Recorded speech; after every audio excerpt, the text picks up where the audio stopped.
પરમ શાંતિ બાપુજી, આજે આપણે વાત કરીશું મૃત્યુ પછીની દુનિયા વિશે. વિશ્વમાં ઘણા બધા લોકોએ મૃત્યુ પછીની દુનિયા પર અનેક પ્રકારની પુસ્તકો લખેલી છે. વિકિપીડિયા પર અનેક પુસ્તકો, વિડીયો વિવિધ પ્રકારના છે, જેમાંથી ઘણું સાચું છે અને ઘણું ખોટું પણ છે. શું સાચું અને શું ખોટું એ બધા લોકો પોતાના અનુભવ પર નક્કી કરશે. અમને તમારાથી સાચું જાણવું છે, કારણ કે તમારી દુનિયા જોવાની દ્રષ્ટિ અલગ છે.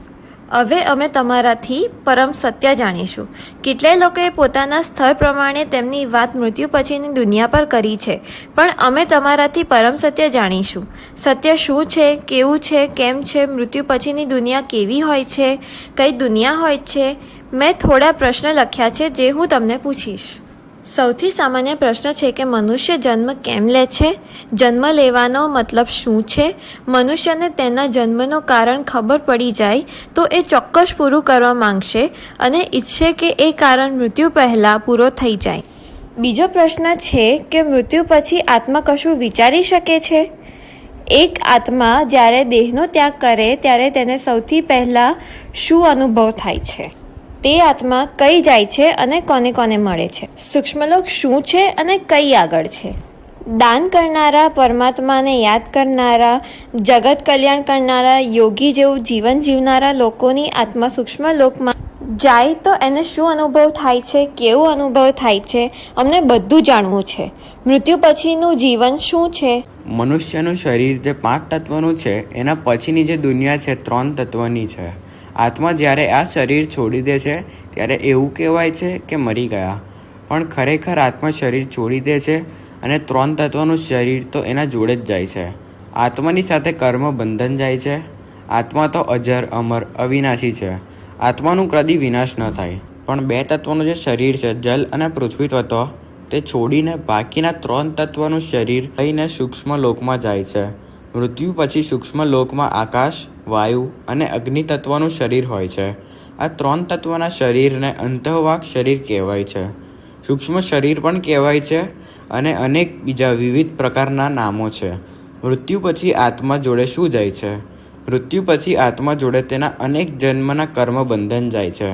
પાપ તથા પુણ્યના કર્મ બંધન તેના આત્મા સાથે સૂક્ષ્મ શરીરમાં જાય છે. મનુષ્યના શરીરમાં 75થી 80% જલ તત્વ છે. જલ તત્વ અને પૃથ્વી તત્વ આત્માને ભારે બનાવે છે. એટલે મનુષ્ય આત્મા પરમ જ્ઞાન, આત્મજ્ઞાન, આત્મ સ્વરૂપને સમજી ન શકે, વિચારી ન શકે અને માયામાં ફસાઈ જાય છે. મનુષ્ય જીવનના અનેક કર્મ આધાર પર તેના સૂક્ષ્મ શરીર બને છે.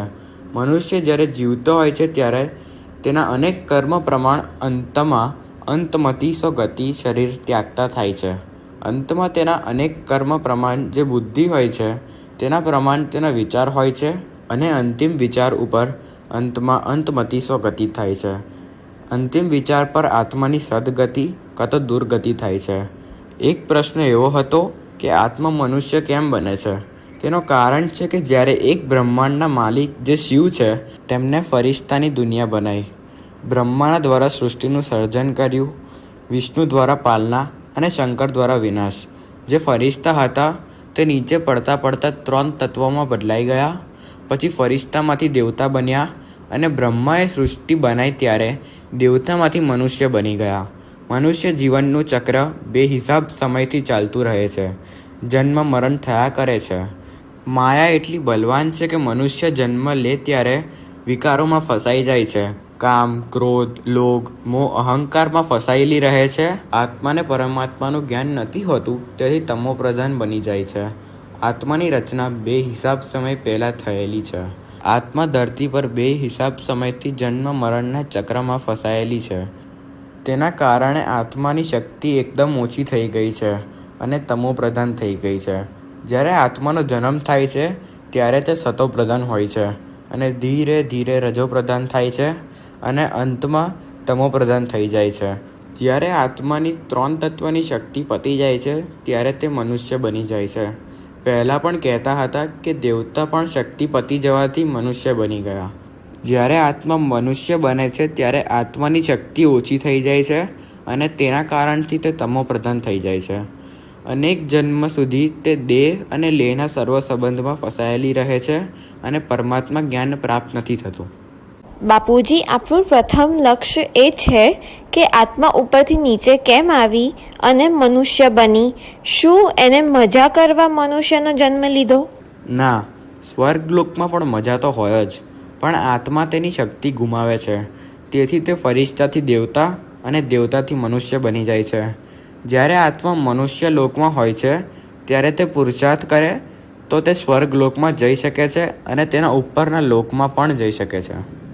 એટલે મનુષ્ય પુરુષાર્થ કરીને યોગી જીવન જીવીને તે પાછું મનુષ્ય લોકમાંથી ઉપરના લોકમાં જઈ શકે છે. સ્વર્ગલોકમાં પણ દેવતા પુરુષાર્થ કરે છે. મનુષ્ય દેવતા બનવા પુરુષાર્થ કરે અને દેવતા ઉપરના લોકમાં જવા અને ફરિશ્તા બનવા પુરુષાર્થ કરે. ધરતી લોક પર માયા છે, પણ ત્રીજા લોકમાં જે સ્વર્ગલોક છે તેમાં મહામાયા છે. સતોપ્રધાન આત્મા જે સ્વર્ગલોકમાં હોય છે તે ચોથા લોકમાં જતી રહે છે. જેમ જેમ આત્મા પુરુષાર્થ વધે છે એમ તે ઉપરના લોકમાં જતી જાય છે અને સતોપ્રધાન બનતી જાય છે. સ્વર્ગલોકમાંથી મહલોક, ત્યાંથી જનલોક, તપલોક, બ્રહ્મપુરી, વિષ્ણુપુરી, શિવપુરી અને પરમધામ. આત્માને ઉપરના લોકમાં જવા માટે જ્ઞાન હોવું જોઈએ, અને જ્ઞાન ન હોય તો તે ઉપરના લોકમાં કેમ નહીં જઈ શકે? આ બધું જ્ઞાન મનુષ્ય જીવનમાં પ્રાપ્ત કરવાનું હોય છે. એટલે જ કહે છે કે મનુષ્ય જીવન અમૂલ્ય છે. દેવતા પણ મનુષ્ય બનવા તરસે છે. મનુષ્યએ સ્વર્ગ જવા નહીં, પણ સૌથી ઉપર પરમધામ જવાનું જ્ઞાન હોવું જોઈએ. એનાથી પણ ઉપર પરમ મહાશિવ, પરમ મહાશિવની પ્રાપ્તિ હોવી જોઈએ, જે ગેલેક્સી અને યુનિવર્સના માલિક છે.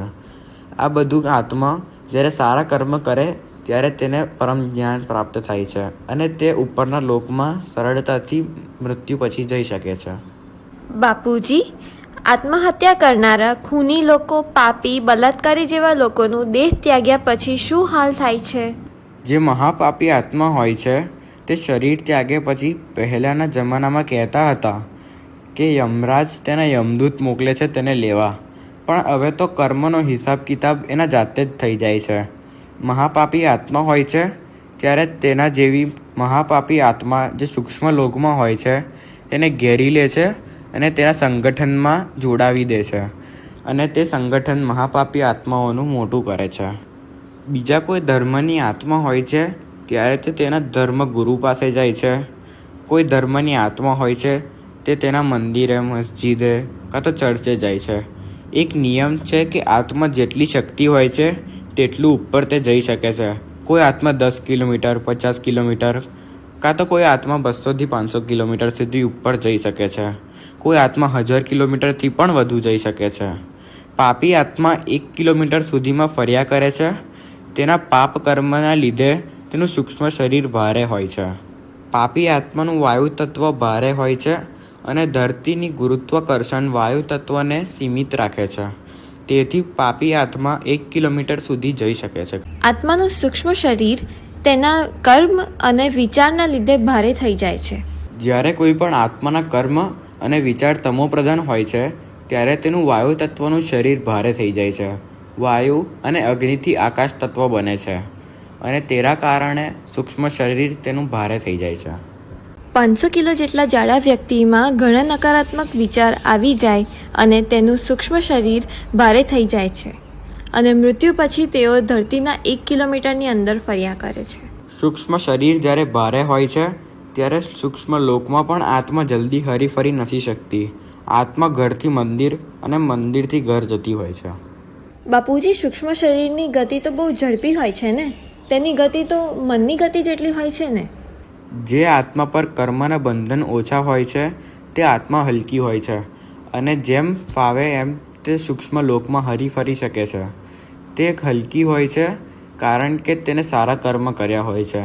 આત્મા જેને સારા કર્મ કર્યા હોય છે તે 5થી 10 કિલોમીટરમાં ફરી શકે છે, પણ જેને પાપ કર્મ કર્યા હોય તે 500 મીટરથી 1 કિલોમીટર સુધીમાં ફરી શકે છે. તેને વધુ જવું હોય તો તેને પુરુષાર્થ કરવું પડે. તેનો મતલબ એ બાપુજી કે આત્મા મરણ પછી એક દેશથી બીજા દેશ જઈ શકે? કેવલ ઉચ્ચ કોટીની આત્મા એક દેશથી બીજા દેશ જઈ શકે છે. જે ભૂત પિશાચ જેવી આત્મા હોય છે તે વધુ હરીફરી ના શકે. તેની આત્માની શક્તિ એકદમ ઓછી હોય છે અને તેનું સૂક્ષ્મ શરીર ભારે હોય છે, તેથી તેની ગતિ ઘણી ધીરી હોય છે.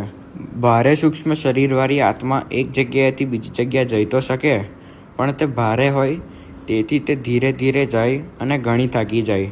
એટલે જ આવી આત્મા ઘરમાં બેઠી રહે કાં તો આજુબાજુ ફર્યા કરે. ખરાબ આત્મા મૃત્યુ પછી ટોળા વળીને દારૂના અડ્ડા પાસે બેસી રહે અને શરાબ પીતા મનુષ્યમાં પ્રવેશીને શરાબ પીવે. આવા કર્મ તમોપ્રધાન આત્મા જ કરી શકે છે. મેં કેટલી વાર જોયું છે, સાંભળ્યું છે અને વિડીયો પણ જોયા છે કે કોઈ ઝાડ પર શરાબની બોટલ ચડાવે, સિગરેટ ચડાવે. ત્યાં એવું લખેલું હોય છે કે ત્યાં આવી વસ્તુ ચડાવવાથી આવી પ્રાપ્તિ થાય. જ્યારે કોઈ ઝાડ નીચે કાં તો કોઈ પણ જગ્યાએ દારૂ કે સિગરેટ ચડાવે ત્યાં 100-200 જેટલી આત્મા હોય. જે 100-200 આત્મા છે તે જ્યારે મનુષ્ય હતી ત્યારે તેમની આદત દારૂ સિગરેટની હતી અને મૃત્યુ પછી સૂક્ષ્મ લોકમાં પણ તે ભોગ ભોગવે છે. તો બાપુજી, અસલમાં કોઈ દારૂ કે સિગરેટ ચડાવે તો તેમને કોઈ ફાયદો થાય? જે ભૂતપ્રેત આત્મા આવું ભોગ માંગે તેમનામાં સ્વયં શક્તિ ના હોય તો બીજાને તે શું મદદ કરે? ભૂતપ્રેત જેવી ખરાબ આત્મા કોઈની પણ મદદ ન કરે, તે કેવલ તેમની ઈચ્છા અને વાસના ભોગે. બાપુજી, આ વાત અગત્યની છે. આ વાત લોકોએ સાંભળવું જોઈએ અને સમજવું જોઈએ કે આવું દારૂ સિગરેટ ચડાવવું ના જોઈએ.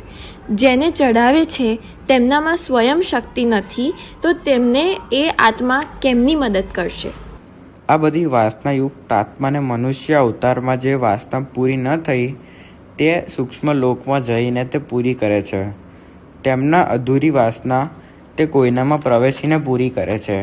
એક ઉદાહરણ છે કે કેટલાય લોકોમાં ભૂત પ્રવેશીને કહે છે દારૂ આપો, મટન આપો, માંસ આપો અને ઘણું બીજું માંગતા હોય છે અને કહે છે કે મને બધું મળી જશે પછી જ હું નીકળીશ. મેં પોતાની નજરે જોયું છે કે એક બ્રાહ્મણમાં ભૂત ઘૂસી ગયો હતો અને કહે મારે માંસ ખાવું છે. બ્રાહ્મણના ઘરે માંસ ન ખવાય, પણ આત્મા પ્રવેશેલી છે તે માંસ ખાય છે. પ્રવેશેલી આત્મા માંસ ખાધા વગર નથી નીકળતી, તેથી બ્રાહ્મણને માંસ ખવડાવ્યું અને એક દુબળો પતલો બ્રાહ્મણ હતો તે ઘણું માંસ ખાઈ ગયો. તે માંસ પોતાના શરીરના વજન જેટલું ખાઈ ગયો. ભૂત પ્રેત લોકોમાં પ્રવેશીને કેવલ પોતાની વાસના પૂરી કરતા હોય છે. મને નાનપણથી ઘણો શોખ હતો કે જ્યાં ભૂત પ્રેત નીકળતા હોય ત્યાં જઈને હું જોઉં, પણ આ ભૂત પ્રેત ખાલી વાસના પૂરી કરે અને તે ઘણા જૂઠ્ઠા હોય છે અને તે એકદમ વિકારી હોય છે. જે આત્મા મરણ પહેલાં બહુ જૂઠું બોલતો હોય તે આત્મા મરણ પછી માયા જૂઠા જ બને ને? જુઠ્ઠી મહાપાપી આત્મા ભટક્યા કરે અને લોકોમાં પ્રવેશીને જેમ તેમ ઊંધું છતું બોલ્યા કરે. જે નકારાત્મક કામ થતા હોય છે જેમ કે બલાત્કાર જેવા ખરાબ કામ તે ભૂત પ્રેત લોકોમાં પ્રવેશીને કરે છે. પુરુષોમાં ભૂત પ્રવેશીને નાની છોકરીઓ પર અત્યાચાર કરે અને બલાત્કાર જેવા ખરાબ કામ થતા હોય છે. બાપુજી, જે લોકોની અકસ્માતમાં મોત થાય છે તે લોકોનું શું થાય? અંતમતીસો ગતિ થાય છે. મરણ સમયે જેવી બુદ્ધિ હોય છે તેવી તેની ગતિ થાય છે. પણ આ જે અકસ્માત થાય છે તે કુદરતી નથી હોતા, તે પણ ભૂત પ્રેત લોકોમાં પ્રવેશીને કરાવતા હોય છે. બર્મ્યુડા ટ્રાયેંગલ પર કોઈ પણ વસ્તુ જેમ કે જહાજ, એરોપ્લેન વગેરે જાય તે ત્યાં જઈને ખોવાઈ જાય છે, કશું જ મળે નહીં, ગાયબ થઈ જાય છે. મેં પોતાની સમાધિ અવસ્થામાં જોયું છે. બર્મ્યુડા ટ્રાયેંગલ 1000થી 2000 કિલોમીટર સુધી છે. ત્યાં આગળ સૂક્ષ્મ જગતમાં એક કાણું છે, વોર્મ હોલ જેવું છે ત્યાં આગળ, અને ઘણી આત્મા ત્યાં રહે છે. તે ઇલાકામાં કોઈ પણ આવે તો તેને ખેંચી લે છે. મલેશિયાનું પ્લેન ત્યાં આગળ ગયું અને ગુમ થઈ ગયું, એવી તો અનેક ઘટનાઓ છે. બધી વસ્તુ ત્યાં ગુમ ના થઈ જાય, કેવલ અમુક વસ્તુ જ ગુમ થઈ જાય છે. આવા ટ્રાયેંગલ ઘણી જગ્યાએ સ્થિત છે. સૂક્ષ્મ જગતવાળી આત્મા તેમના ઇલાકામાં કંઈ બી સ્થૂળ જગતની વસ્તુ પ્રવેશે તો તેમને ખેંચી લે છે. બાપુજી, આવા તો ઘણા બધા રહસ્યો છે કે કેટલીય વસ્તુ ગુમ થઈ ગઈ છે અને તેને વિજ્ઞાન સાબિત નથી કરી શકી. જ્યાં આગળ વિજ્ઞાનનો કોઈ કારણ ના મળે ત્યાં આગળ આધ્યાત્મિક કારણ હોય છે. ભૂતોની દુનિયા લોકો સમજાવે છે, જેમ કે એન્શન્ટ એલિયન્સમાં પણ ભૂતોની દુનિયા પર શોધખોળ ચાલે છે અને એમાં લોકો પોતાની બુદ્ધિ પણ લગાવે છે તેનું રહસ્ય જાણવા શાસ્ત્રોમાં. બાપુજી, જે લોકો પોતાના જીવનનું બલિદાન આપે છે, દેશ માટે સેવા કરે છે અને યુદ્ધમાં મોત થાય છે, તેમની આત્માનું શું થાય છે? જે દેશ પ્રેમી હોય છે તે શરીર ત્યાગતા સમયે દેશનું વિચારતો હોય છે, તેથી તે સતોપ્રધાન હોય છે. એટલે જ્યારે બોર્ડર પર લડાઈ થતી હોય છે ત્યારે તે પોતાના દેશના સૈનિકોને સહયોગ આપતો હોય છે, અને યુદ્ધ થાય ત્યારે બોર્ડર પર હજારો આત્મા મદદ કરતી હોય છે. તેવી આત્મા મરણ પછી પણ સૂક્ષ્મ જગતમાં રહીને સહયોગ આપે અને દેશની મદદ કરે. વર્લ્ડ વોર 1, વર્લ્ડ વોર 2 એ બધામાં કેટલા બધા લોકોનું મરણ થયું. જે આત્મા યુદ્ધમાં મરે અથવા કંઈ પણ મરી જાય અને એ લોકોને પરમાત્માનું જ્ઞાન ન હોય તો આજુબાજુ ભટક્યા કરે. આત્માને પરમાત્માનું જ્ઞાન હોવું જરૂરી છે. આત્માને જ્ઞાન હોય તો તે નક્કી કરી શકે કે તે મરણ પછી ક્યાં જઈ શકે. તેને સ્વર્ગમાં જવું છે, વિષ્ણુપુરી જવું છે, શિવપુરી કે પરમધામ.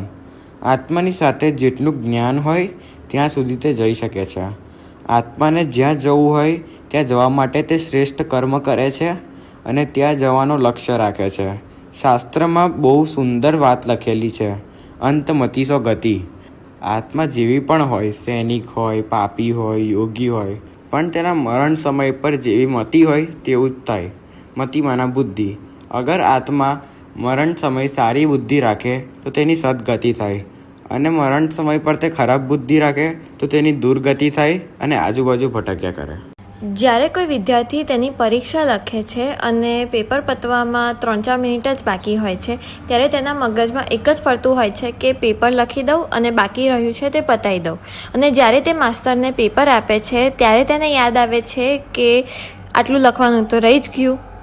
તેનો મતલબ છે કે મનુષ્ય પૂરું જીવન મજા કરે છે, પણ જ્યારે મૃત્યુ આવે છે ત્યારે કહે છે કે આ બાકી રહી ગયું, તે બાકી રહી ગયું, અને ઈચ્છા પતે જ નહીં. આના વિશે તમે બાપુજી શું કહેશો? મનુષ્ય જ્યારે જવાન હોય છે ત્યારે કહે છે કે હું બુઢો થઈશ ત્યારે ભગવાનના માર્ગ પર જઈશ અને તેમને યાદ કરીશ, પણ ભગવાનની જગ્યાએ તે દેહ અને લેહના સગા સંબંધીઓમાં ફસાઈ જાય છે. મનુષ્યનું શરીર કામ ના કરે અને તેના શરીરના અંગ ગલી જાય છે. અંગમ ગલિતમ. શરીરના અંગ બધા ગલી જાય છે. મનુષ્ય જન્મમાં જ ભણતર હોય છે અને બાળકને તે ક ખ ગ શીખવાડે છે. એવું જ આધ્યાત્મિક જ્ઞાન પણ આપવું જરૂરી છે. કર્મની થિયરી મા બાપે નાનપણથી જ બાળકોને શીખવાડવી જોઈએ. ન શીખવાડે એટલે જ દુનિયાની આવી ખરાબ હાલત થઈ ગઈ છે.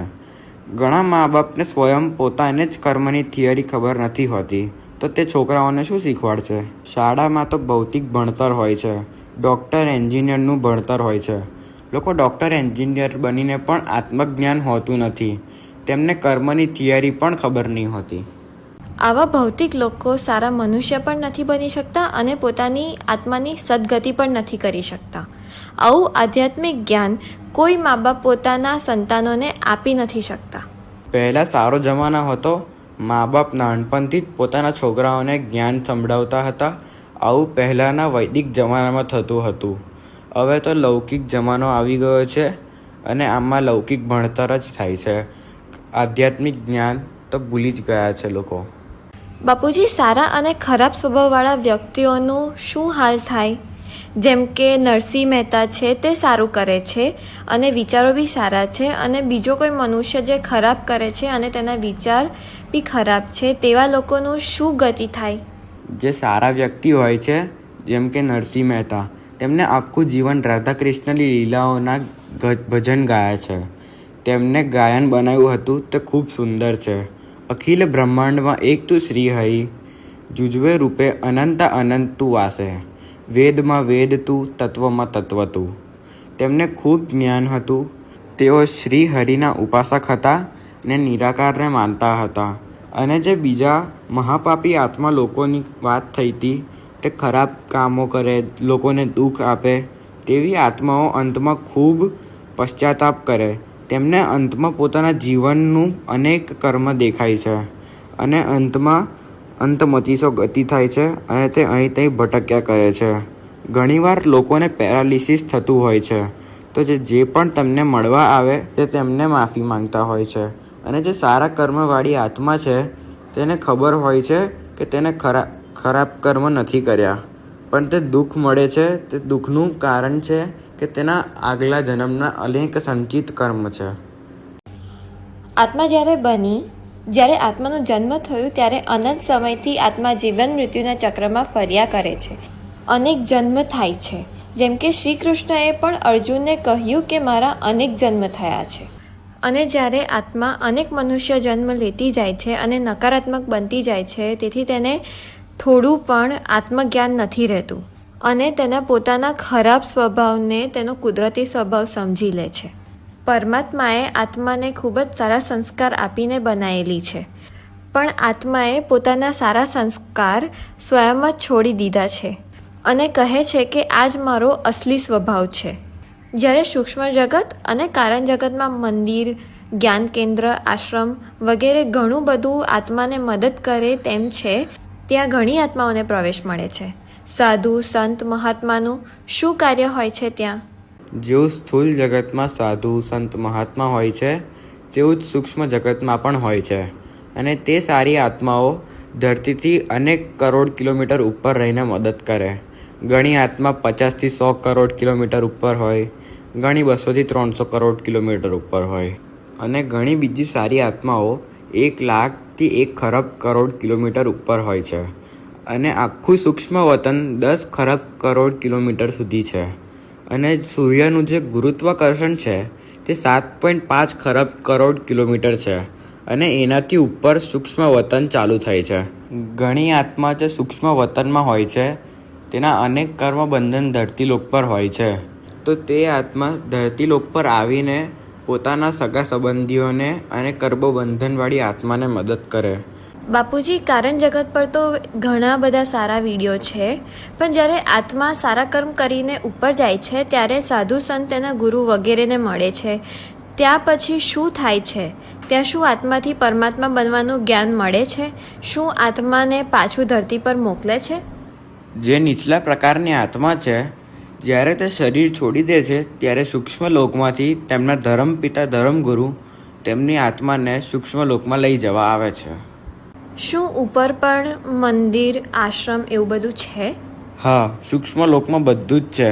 અને ધરતી કરતાં પણ સારા મંદિર અને આશ્રમ છે. જેવું ધરતી પર મનુષ્ય જ્ઞાન માટે ભટક્યા કરે છે, તેમજ સૂક્ષ્મમાં પણ આત્માઓ જગ્યા જગ્યાએ ભટક્યા કરે છે અને જ્ઞાનની તપાસ કરે છે. પણ તેમને જ્યારે બુદ્ધિમાં આવે કે જેવું ઉપર જઈશું તેવા જ સારા સાધુ સંત મળશે જે આપણને ઉપરના લોકમાં જવા માટે સારું જ્ઞાન આપશે. ઉપર પણ અનેક ઘણા સ્તર હોય છે, જેમ કે મહરલોક, જનલોક, તપલોક. કોઈ આત્મા મહરલોકમાં પહોંચે તો તેની આત્મા આગળ ઉપર તેને જ્ઞાન આવે કે ઉપર પણ જનલોક છે જ્યાં પહોંચવાનું છે. ત્યાં ઘણા ઋષિમુનિ જ્ઞાન આપતા હોય છે અને આત્માની વિધિ બતાવે કે શું કરવાથી ઉપરના લોકમાં જવાય છે. આત્માને ઉપર જવા શક્તિ જોઈએ. આ શક્તિ પ્રાપ્ત થવાની વિધિ ઉપરના લોકમાં સાધુ સંત બતાવતા હોય છે. તે કહે કે એકાંતવાસી રહીને આત્મા સ્વરૂપમાં સ્થિત થઈને પોતાની આત્મામાં શક્તિ લો અને પોતાના ઈષ્ટ દેવની ઉપાસના કરો તો તે આત્મા હલકી થશે અને ઉપરના લોકમાં આરામથી હરીફરી શકશે. બાપુજી, તમારી આ વાત સાંભળીને યાદ આવ્યું કે કામ મરણ પછી કરીશું તો કામ જીવતે જીવ કેમ ન કરીએ? હા, આત્મા પૃથ્વી પર જબરજસ્ત પુરુષાર્થ કરે તો તે ડાયરેક્ટ વિષ્ણુપુરી, શિવપુરી જઈ શકે છે. અને તેને ઈચ્છા ના હોય, તેના કોઈ બી કર્મ બંધન ના હોય તો તે યોગ કરી, પુરુષાર્થ કરી સીધું જ વિષ્ણુપુરી જઈ શકે છે. એટલે ઉપરનું કામ અહીં નીચે જ કરીને જઈએ? કર્મયોગી જીવન જીવો, ઓલમાઇટી ઓથોરિટીને જાણો, ગીતા જ્ઞાન વાંચો તો ઘણું પ્રાપ્ત થશે. જો આ વાત મનુષ્ય સમજી જાય કે જે ઉપર જઈને કરવાનું છે તે કામ અહીં જ શરૂ કરી દે, જેમ કે હોમવર્ક શાળાનું પહેલાંથી જ કરી દે તો શાળામાં જઈને વાંચવું ન પડે. ગીતામાં પણ કહ્યું છે, जिसी को याद करोगे उसी को पाओगे. કોઈ સાધુ સંતને યાદ કરશો તો મરણ પછી સૂક્ષ્મ લોકમાં પણ તેજ પ્રાપ્ત થશે. તમે તેમના મઠે જશો. ગીતામાં કહ્યું છે, મુझे યાદ કરોગે તો મુझे પાઓગે. ગીતાનું ભગવાન કોણ છે? ગીતાનું ભગવાન સ્વયં ઓલમાઇટી ઓથોરિટી છે. તો તેમને યાદ કરો તો તે પ્રાપ્ત થશે. તેમાં એવું બી લખેલું છે કે પિતૃઓ કો યાદ કરોગે તો પિતૃઓ કે પાસ જાઓગે. પિતૃઓ કઈ રહે છે? તે સૂક્ષ્મમાં રહે છે, તે ચંદ્ર પર રહે છે. એટલે જ એક કોમન સેન્સની વાત છે કે જીસી કો યાદ કરોગે ઉસી કો પાઓગે. જેને યાદ કરશો તે જ પ્રાપ્ત થશે. તમે કૃષ્ણને યાદ કરશો તો શું મળશે? કૃષ્ણ તો સ્વયં ઓલમાઇટી ઓથોરિટીના અવતાર હતા. કૃષ્ણને જાણવું સહેલું નથી. તે પોતે જ ઓલમાઇટી ઓથોરિટીના અવતાર હતા. બધા મૂર્તિને જાણે, તેમની પૂજા કરે તે સત્ય નથી. માણસો પણ ઋષિ અને બ્રહ્મ ઋષિને જાણી નથી શકતા. તેનું અંતર પણ નથી ઓળખી શકતા કે પોતે બની પણ નથી શકતા. ઋષિ સૂક્ષ્મ વતનમાં હોય છે અને બ્રહ્મ ઋષિ હોય તે બ્રહ્માંડમાં રહે છે. બ્રહ્માંડ ઉપર નિરાકારી દુનિયામાં રહે છે. બ્રહ્મ ઋષિમાં શક્તિ ઘણી હોય છે. એટલે જ પહેલાં બધા ઋષિને બ્રહ્મ ઋષિ ન કહેવાય. તેને પણ એક ગૌરવ હોય છે. એક ઋષિ હતા વિશ્વામિત્ર, જેને બ્રહ્મ ઋષિનો પદ જન્મ સુધી પ્રાપ્ત ના થયો. તે અનેક વર્ષો તપસ્યા કરી છતાંય તેમને પદ ન મળ્યો, કારણ કે તેમનામાં અહંકાર હતું. તેઓ રાજાને કહેતા હતા કે તેમને તે સ્વર્ગલોકમાં લઈ જશે અને તે કુદરતી નિયમના ખિલાફ બોલતા હતા. તેથી તેમને બ્રહ્મ ઋષિનો પદ પ્રાપ્ત ન થયો. જે આત્મા બ્રહ્મને જાણે છે તે બ્રાહ્મણ છે. બ્રહ્મ જે અવિનાશી છે તે, જ્યોતિર્લિંગની પૂજા કરે તે, પરમધામમાં નિરાકારી સ્વરૂપમાં રહે છે તે. જે આત્મા જ્યોતિર્લિંગની પૂજા કરે, નિરાકારી બ્રહ્મની ઉપાસના કરે તે બ્રહ્મ ઋષિ બની શકે છે અને તે નિરાકારી સ્વરૂપમાં પરમધામમાં જઈ શકે છે. જે આત્મા ઉપર જાય છે તે પોતાના સૂક્ષ્મ શરીરના આધાર ઉપર નક્કી કરી શકે છે કે તે ક્યાં સુધી ઉપર જઈ શકે. સૂક્ષ્મમાં ઋષિ મળે છે અને તેના ઉપર બ્રહ્મ ઋષિ મળે. એક વાર્તા હતી કે ઉપર જતાં પહેલાં ધરતી પર ઉપરનું લેસન કરીને જાય છે કે શું થશે મારી જોડે, મારી આત્માનું લક્ષ્ય શું છે, પોતાનું કાર્ય શું છે. તે કામ અત્યારથી ચાલુ કરી દે તો તેને પ્રાપ્તિ ઘણી વહેલી થાય છે. એકદમ ઝડપથી આત્માથી પરમાત્મા બની શકશે. શિવત્વની પ્રાપ્તિ જલ્દી થશે. જેવું તમે કીધું છે બાપુજી કે તેઓ બ્રહ્મ ઋષિથી પણ આગળ પ્રાપ્તિ કરી શકે છે, પરમ મહાશિવ સુધી પણ જઈ શકશે. બીજો પ્રશ્ન આકાશિક રેકોર્ડિંગનો છે, જેમાં સમગ્ર દુનિયાનું રેકોર્ડિંગ છે. બધી જ આત્માના કર્મના રેકોર્ડિંગ આકાશ તત્વમાં છે. તેના વિશે તમે કહો ને બાપુજી. જો કોઈ પણ કશું બી બોલે, કંઈ બી કર્મ કરે, તેનું રેકોર્ડિંગ આજુબાજુના વાયુ તત્વમાં થઈ જાય છે. વાયુ તત્વમાં એક એક કર્મની રેકોર્ડિંગ છે. એવું જ ઉપર આકાશિક રેકોર્ડ છે. તેમાં આકાશ તત્વોમાં સુપર કોમ્પ્યુટર છે અને તેમાં પૂરા બ્રહ્માંડની રેકોર્ડિંગ છે. જેવું બાપુજી તમે કીધું કે વાયુમંડળમાં બધી વસ્તુઓનું રેકોર્ડિંગ હોય છે, તેમ કોઈ ઋષિ ઝાડ નીચે તપ કરે છે તો એ ઝાડમાં બહુ શક્તિ આવી જાય છે. જમીનમાં શક્તિ આવી જાય છે અને જમીનમાંથી પાણી નીકળે છે અને એવી ઘણી બધી વસ્તુઓ થાય છે. તો આવું તેના વાયુમંડળમાં પાવર આવ્યું અને રેકોર્ડ થયું. એવું થાય ને? કોઈ પણ ઋષિમુનિ કોઈ પણ સ્થાન પર તે તપસ્યા કરે ત્યાં પરમ તત્વની માત્રા આજુબાજુ ઘણી વધી જાય છે. તે 100-200 મીટર સુધીની રેન્જમાં પરમ તત્વ હોય છે. ત્યાં વાયુ પણ પરમ તત્વનું હોય છે. ઝાડમાં પરમ તત્વ જાય છે. જમીનના કણ કણમાં પરમ તત્વ સમાઈ જાય છે. ગહેરાઈ સુધીમાં પરમ તત્વ સમાઈ જાય છે. જેવું પરમ તત્વ ઉતરે, આજુબાજુ ફેલાવે, તેમ તેમ જમીનની અંદર જાય છે અને 50થી 100 મીટર સુધી ફેલાઈ જાય છે. તેમાં લાખો વર્ષ સુધી પણ પરમ તત્વ રહે છે. ત્યાં એ સ્થાન પર જઈને કોઈ હલકો યોગ લગાવે તો બી તે ઋષિની તપસ્યાનો અહેસાસ થઈ શકે છે. એટલે જ કઈ કઈ જગ્યા ઘણી ખાસ હોય છે. હા, લાખો વર્ષ સુધી પણ પરમ તત્વની માત્રા ત્યાં રહે છે. હવાનો જોખો આવે તો હવા તો જતી રહેશે, પણ જમીનની અંદર પરમ તત્વ રહેશે અને તેનું રેકોર્ડિંગ અનેક વર્ષો સુધી રહેશે. અગર કોઈ માણસ વિચારે છે કે હું પાપ કરું છું અને મને કોઈ જોતું નથી તો હું પાપી બની જઈશ. ઉપર બધું જ રેકોર્ડ થાય છે. તેના પાપ વાયુમંડળમાં પણ રેકોર્ડ થતા હોય છે. આકાશિક રેકોર્ડ સુપર કોમ્પ્યુટરમાં તેના કર્મ રેકોર્ડ થાય છે. બાપુજી, તમે આગળ પણ આ વાત કહી હતી કે માણસ જ્યારે પાપ કરે છે ત્યારે તેને તેનો ફળ આગળ જઈને પ્રાપ્ત થશે, પણ પાપનો ફળ તો તરત જ મળી જાય છે તેને, કારણ કે તેના મનમાં દુઃખ આવી જાય છે અને મન ભારે થઈ જાય છે. જેવું તમે કીધું, સુખ અને દુઃખ પહેલાં મનમાં આવે. કોઈ પણ આત્મા પાપ કર્મ કરે છે તો તેને આત્માને મહેસૂસ થાય છે અને તેનું મન દુઃખી થાય છે. આત્માને ખબર તો હોય છે કે સારા કર્મ શું છે અને ખરાબ કર્મ શું છે. તેનીમાં એટલી તો બુદ્ધિ હોય છે જ અને તેનામાં જજમેન્ટ શક્તિ હોય છે જ કે મન ભલે એકદમ તમોપ્રધાન હોય પણ સારું ખરાબ તો ખબર જ હોય છે. એટલે જ ખરાબ કર્મ કરે તો મન અંદરથી ખવાઈ જાય છે અને પશ્ચાતાપ થાય છે. તેના કારણથી જ શરીરમાં ખોડ ખાપણ આવે છે. તો બાપુજી, હૃદય પરિવર્તન ક્યારે થાય? જેમ કે સમ્રાટ અશોકે મોટું યુદ્ધ કર્યું અને પછી જઈને અક્કલ આવી અને હૃદય પરિવર્તન થયું. જ્યારે કોઈ આત્મા મહાપાપ કરે છે, હજારો લાશો વેરાઈ દે છે, લાખો લાશોની ઢેર કરી દે છે, ત્યારે તેના મનમાં થાય છે કે રાજસત્તા પાવા લાશોના ઢેર કરી દીધા. તો તેના મનમાં પશ્ચાતાપ થાય છે અને તે પોતાના મનથી નહીં પણ સૂક્ષ્મ જગતની સારી આત્માઓ પણ તેને પશ્ચાતાપ કરાવવામાં મદદ કરે છે. સૂક્ષ્મ જગતવાળી આત્મા તેનામાં રેસ મારીને તેને પાપોના પશ્ચાતાપ કરાવે છે અને તેના પાપ તેની બુદ્ધિમાં ઇમર્સ કરાવે છે. તો સૂક્ષ્મ જગતની આત્માએ પાપ કરતા પહેલા કહેવું જોઈએ ને? પણ તેના કર્મ બંધન પતે પછી પશ્ચાતાપ કરાવે ને. પહેલાં ખરાબ કર્મ થઈ જાય, પતી જાય અને પછી તેના સારા કર્મના પુણ્યના ખાતા ખોલે, ત્યારે સૂક્ષ્મ જગતની આત્મા તેને રેસ મારીને ઇમર્સ કરાવે. એટલે આપણે કંઈ ખરાબ કર્મ કરીએ તો ખરાબ કર્મનું ખાતું ખુલ્યું, પણ આપણે મનમાં રાખવું જોઈએ કે સારા કર્મનું ખાતું પણ જલ્દી ખુલશે અને બુદ્ધિ પરિવર્તન થશે. આવું કોઈએ ન વિચારવું જોઈએ. કર્મ કરતાં પહેલાં વિચારવું જોઈએ.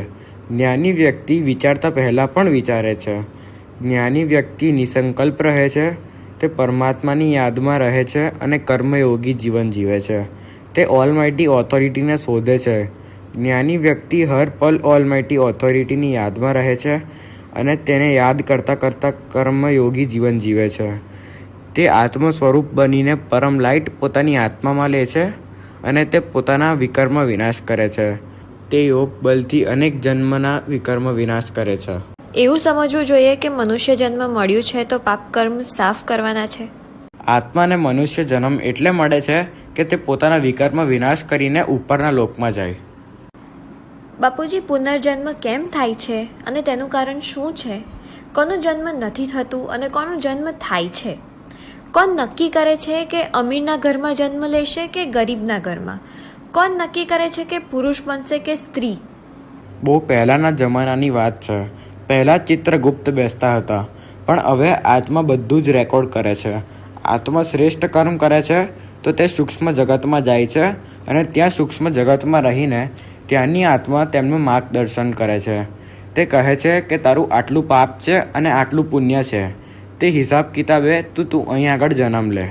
કોઈ ગરીબના ઘરે જન્મ લે તો તેના ઘણા પાપ કર્મ હોય અને તેના લીધે તેના વિકર્મ વિનાશ થાય અને ગરીબ ઘરમાં દુઃખ દર્દ વધારે મળે અને તેને ભગવાનની વધારે યાદ આવે, તેથી તેના વિકર્મ વિનાશ થાય.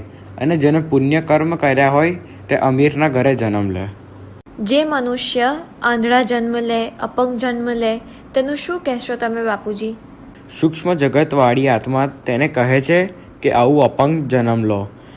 તે આત્મા અપંગ જન્મ લેવાનો સંકલ્પ કરીને ગર્ભમાં આવે છે અને જન્મ લેતા તેને અનેક જન્મના પાપ કર્મ કપાઈ જાય છે. સૂક્ષ્મ જગતમાં ઘણા ઋષિમુનિ તેનું માર્ગદર્શન કરે છે કે તે લૂલા લંગડા અપંગ જન્મ લે. તેનાથી તેને લોકો નફરત કરશે અને તેના અનેક જન્મોના કર્મ જલ્દી કપાશે. જેવું ડૉક્ટર પાસે જાઓ તો કહે કે 3 ઉપાય છે: દવા, ઇન્જેક્શન કાં તો ઓપરેશનથી સાજું થવાશે. જેવું કારણ તેવું નિવારણ. જો કોઈ આત્માએ સૂક્ષ્મ જગતમાં રહીને પાપ ભોગવવું છે તો તેનો ઘણો સમય લાગશે. સૂક્ષ્મમાં એટલે જ કહે છે કે એક જન્મ ધરતી પર અપંગ સ્વરૂપે જન્મ લેશે તો તેના જન્મના પાપ નષ્ટ થઈ જશે. અપંગ લોકો ભગવાનને તો ઘણી ગાળો આપે છે કારણ કે તે અપંગ પેદા થાય છે.